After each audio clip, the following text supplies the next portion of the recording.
Welcome back to our conversation with Governor Charlie Baker. You announced on Thursday, the day we're taping this conversation, that you and the other New England states are all agreeing to stop interstate youth hockey competition, at least through the end of the year. If it's necessary to stop the kids, high school age and lower, from crossing state lines to play, why is it still okay for college hockey? It's a different set of dynamics with respect to how people actually act and behave. This is a good example of where our contact tracing was enormously effective because it picked up that it wasn't so much the actual act of playing hockey, it was all the stuff that was around it. And the best way I can describe this, John, is to say that hockey tournaments, especially interstate hockey tournaments, are like a party. They start at a rink at 7 o'clock in the morning. There are 25 teams there. There's literally sort of the equivalent of a tailgate going on in the parking lot virtually throughout the course of the day. The kids play maybe 2 or 3 games.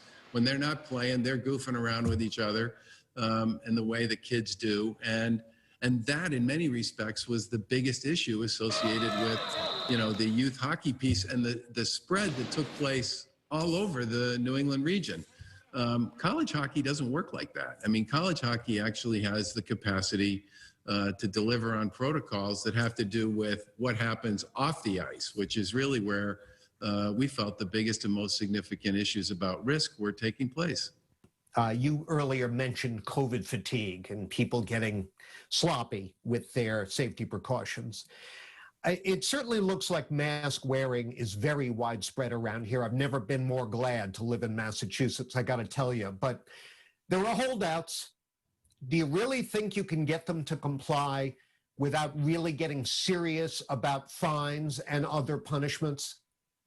So we have, you pointed out that we have, based on your just sort of personal experience, very high compliance with mask wearing. We actually, on most of the studies that have been done, are a top 5 player nationally when it comes to people wearing masks in public and sort of regulated and inspected settings. When I talk about public, I just don't mean outside public. I mean, restaurants and offices and manufacturing facilities and places of work and all the rest. And it's not there where we have our issues. Where we have our issues is how people deal with each other when they're not in one of those settings, and they basically let their guard down. And I think the issues around enforcement associated with that are complicated, and I wouldn't deny that for a minute. But I think it's critical for us to continue to hammer the message.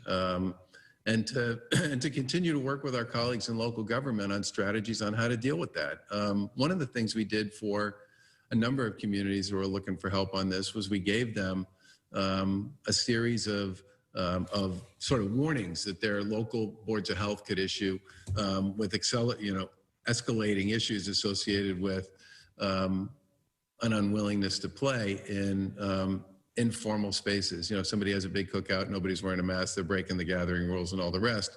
Instead of marching in there and arresting everybody, the game plan here was to issue warnings that could be then referred to the Board of Health as sort of a signal that, this is strike number 1 on this particular address. And I think that's actually a more effective way to do this. And I get the fact that law enforcement generally, particularly just given all that's gone on in that world over the course of the past 5 or 6 months, is a little uncomfortable being the strong arm on this stuff. And in some ways, the local boards of health, in many cases, end up being a more effective voice because this really is about public health more than anything else.